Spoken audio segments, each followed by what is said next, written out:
Hello, everybody. It feels like it's not been that long since we last spoke, and of course, it hasn't been that long because, of course, today we were giving you live commentary of Holger Rune's marvelous, unbelievable, incredible victory at Paris Bercy. Let me know your thoughts in the live chat on that match, but it really was. Yeah, incredible. Three sets, of course, losing the first set. And I think many of us, certainly me, seeing how comfortable it was for Novak in that first set, probably just thought, here we go, straight sets win. I know Shrihari on the show thought it would be a straight sets victory for Novak. I went for Novak in three. Both of us were wrong. Let me know what you thought were some turning points. I think in the second set, um, obviously a super early break. I think that was probably the biggest turning point. I think Novak was love 40 on the Holger Rune serve. Rune then does really, really well to win 5 points in a row and basically hold serve and then go on to break Novak in the next game. I think from that moment onwards, though, both players were fairly comfortable on their serve, but hats off to Holger Rune. He wins the second set. Then, third set, Novak gets the break, and you're thinking, yeah, this makes sense. This is also possibly quite part of the script. Now he gets the break. On he goes. No, no, no. Holger Rune had other ideas and immediately broke back. And I think Novak had maybe 40-30 on his serve as well. So that'll be a bit disappointing for the Serb. He then gets it back on serve. He then unbelievably manages to break. And by the way, around this time, let's just show something on the screen. We had this point when Novak was a breakup, but you were thinking if he can consolidate the break, he'll be okay. You could see throughout the match that Novak was stretching, having a few issues. I remember seeing him do exactly the same in Paris as well against Rafa at Roland Garros about 5-6 months ago. I think he was feeling the grueling nature of the three-set match that he had the day before. I heard someone mention that he had a similar experience in 2018, the only other time he lost a Paris Masters final. By the way, that's 6 Paris Masters titles and now 2 final defeats for Djokovic. And this one, the first time he has ever lost a Masters 1000 final, having won the first set. But listen, hats off to Holger Rune. We will be looking at the tournament as a whole very shortly. But before we do that, let's just have a quick look at some other tweets from the day. There's some nice stats for us as well to maybe glance at in terms of how Holger did it.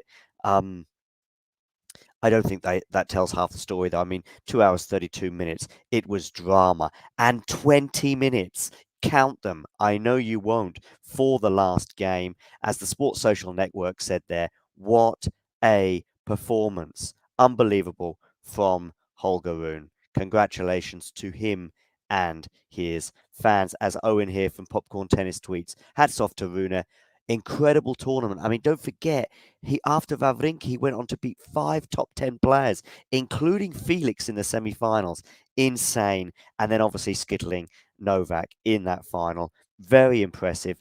Didn't see it coming. Here's a nice picture of him holding the trophy as well, with Edberg and Pialin in the background.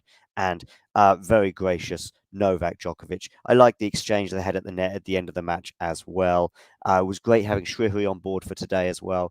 That really helped things through. And here we can just see on match point. Maybe we'll just skip this little bit.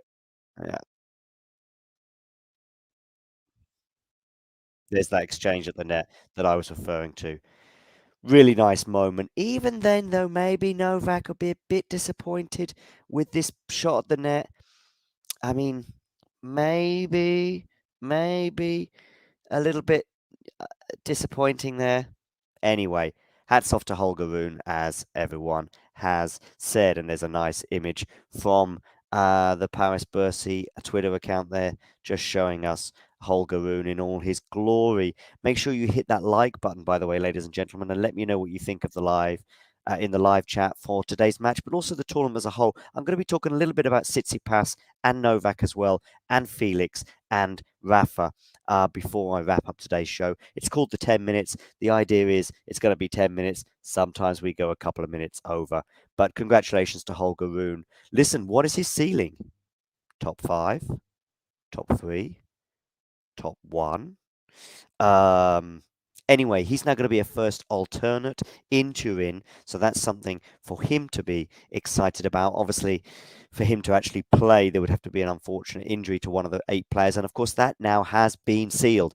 Carlos Alcaraz is out. Taylor Fritz takes his place and joins Felix, Taylor Fritz, Rafa Nadal, Novak Djokovic, Daniil Medvedev,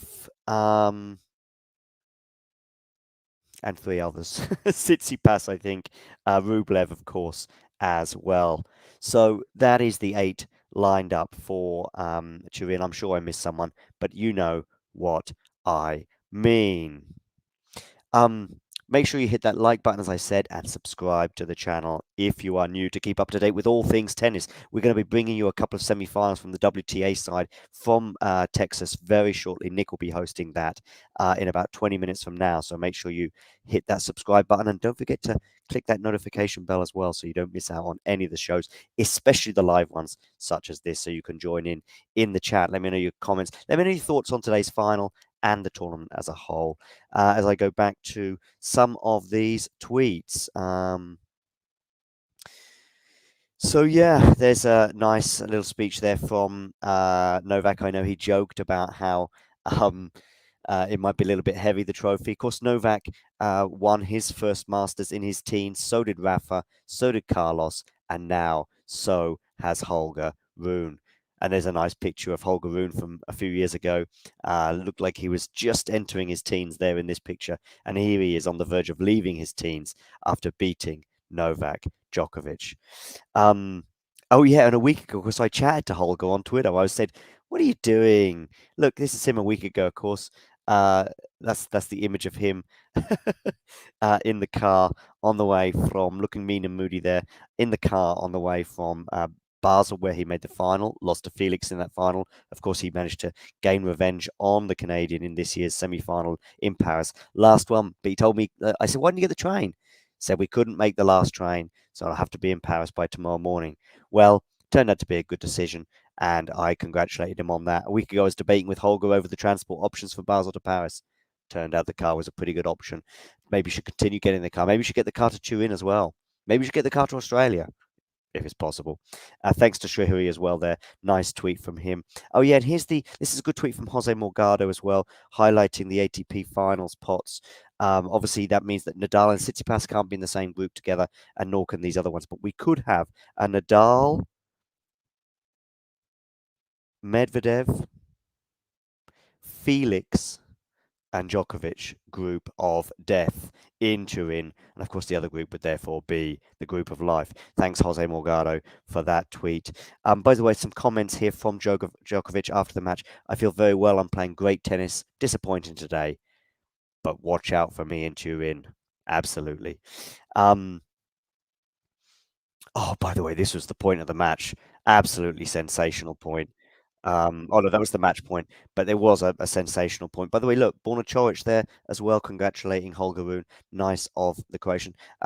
He's really cool on Twitter, and I love hearing his thoughts. And of course, Rune has now withdrawn as a result of his propelling, if you like, to Turin. He's now withdrawn, of course, from the next gen ATP finals, and in goes Matteo Arnaldi. Holger Rune, by the way, is the first player in history to win an ATP Tour knockout tournament, defeating 5 top 10 players.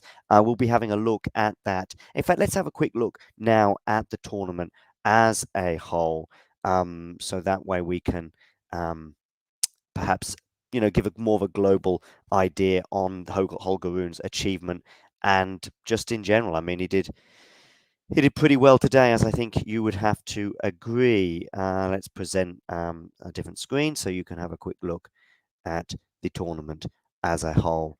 Here we go. Boom. So yeah, this was obviously the tournament kicking off. There we can see Holger Rune there en route. By the way, how close was he to going out in the first round? Losing the first set to Stan Wawrinka. By the way, check out my interview from a week ago with Swiss journalist Simon Graf, where we spoke about Stan Wawrinka. That'll be from, I think it was last Monday, which will be the 31st of October. So check out that video. And really, in a way, that puts Wawrinka's performance in good light there. He really did push Holger Rune, perhaps harder than even Djokovic did today, bearing in mind that went to a third set. Tiebreaker, Tommy Paul, That was an ominous win when he beat Roberto Bautista Agut. That was obviously a sign of things to come. Obviously, he was to go on to play Rafa in the second round. Lucky loser Fabio Fognini, very lucky, I would suggest. A lot of people saying good things about Jack Draper. I thought that was a good win over Artur Rinderknecht this week, I thought, at the beginning of the tournament. And by the way, Yannick Sinner, really struggling. I think he's just running out of steam, I think, at the wrong time. Taylor Fritz, I think, by the way, had a disappointing tournament as well, going out to Gilles Simon. Perhaps Gilles Simon really was the real big story from the first few days. So hats off to the Frenchman. He bows out in some style. He lost to Felix, of course, but Felix was on a hot streak at the time. But this was the match that I attended. Of course, Djokovic got off to a winning start against Maxime Cressy. This was the match that I attended on Wednesday evening, of course, and was one of the best matches of the week as well, but a very disappointing result for Nadal. And again, his wait for an indoor title continues. Can he win the ATP Tour Finals in Turin? Long shot. Let me know your thoughts in the live chat. About that. As I said, Felix bringing Gilles Simon's career to an end. What a great career he has had. A really good win for Holger Rune there against Rublev. That was obviously one of his top 10 players that he beat en route. Tsitsipas, by the way, winning there against Moutet. I think Tsitsipas really did turn a corner. As we look at these quarterfinals, by the way, that victory against Tommy Paul, very impressive from the Greek, I thought, because actually I had a feeling that Tommy Paul would make the semis and play Djokovic. Not at all. Tsitsipas went on to the semis, and that ended up being one of the matches of the tournament, by the way. Felix dispensed to Francis. Has Francis gone off the ball a bit since New York? Quite possibly. Novak bageling Lorenzo Musetti, as only Novak can. And of course, Carlos Alcaraz getting injured in that tiebreaker. That was really nip and tuck and could have gone either way. But Rune did win the first set. And then Carlos congratulated his opponent on Twitter afterwards. But he's also brought an end to his season. And maybe we won't see him now until Australia. Those semi-finals. Wow. Well, Djokovic, Tsitsipas anyway. Wow. But also the performance from Rune.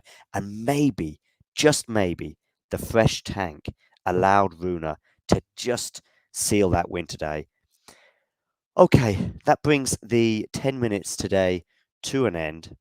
Thank you for joining me. It's been nice. It's been wonderful. Holger Rune, congratulations on your first ATP 1000 tour win, title, I should say, sorry. Well done to the Dane. Commiserations to Novak Djokovic, but we'll be seeing him in Turin, and I'll be seeing many of you again very, very soon. Tennis World, thanks for stopping by.